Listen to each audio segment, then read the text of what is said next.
The Dove Without Love by Nate Morgan Locke. Read by Nate Morgan Locke. The word of the Lord came down to a nest, and said to the dove, "Get up from your rest. The city is great, but they hate. You get up and you tell them, I've set them a date." But the dove flew away. He went down to the sea. Away from the Lord he wanted to flee.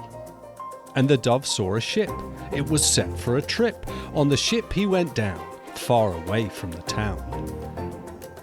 But the Lord sent a storm, sent it down to the deep, to the ship with the dove, but the dove was asleep. Now the men on the ship, they woke up the dove. "Why did the storm come down from above?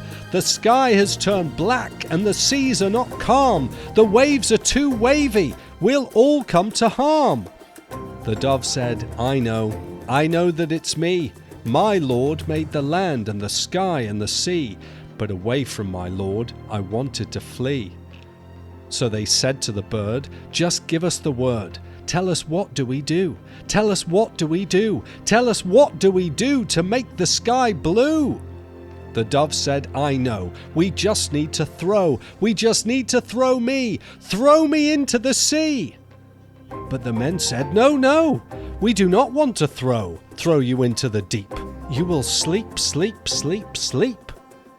But the dove said, it's fine. The Lord, he is mine. He will do you no harm. It will make the sea calm.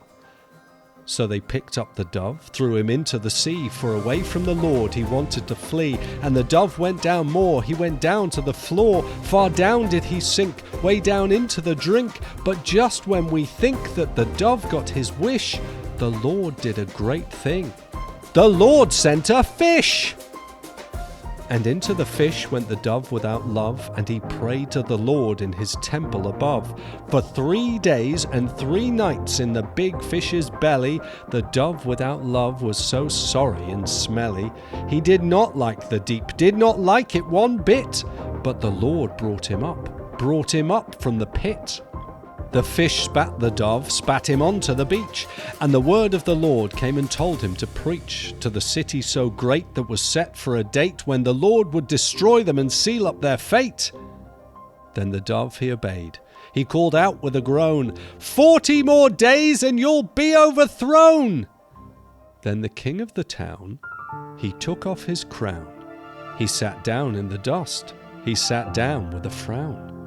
And he said, we're so sorry for the way we've behaved, for our actions were violent and our thoughts were depraved. So we'll pray through the night and we won't have a bite. We will pray that the Lord will relent. Oh, he might.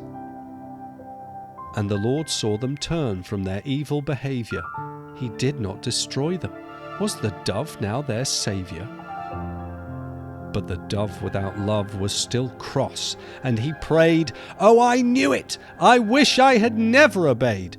You did not destroy them, you did not begin. You treated them kindly, you forgave them their sin.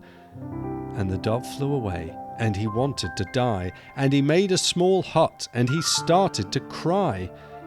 Then the Lord sent a plant, and it came to his aid, and the dove he was happy, he could sit in the shade. But the Lord sent a worm, and the plant it was gone. And the Lord sent a wind and a hot sun. And the sun got so hot that it burned the dove's head. Then the dove was so angry he wished he was dead. And the Lord said, You care about plants, and you do. But what about people and animals too? The Lord sent all these things. He sent down what he wished. He sent down his word and the storm and the fish. He sent down the plant and the shade and the worm and the wind and the hot sun that would burn.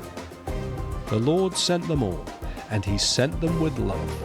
But the saddest of all was the miserable dove.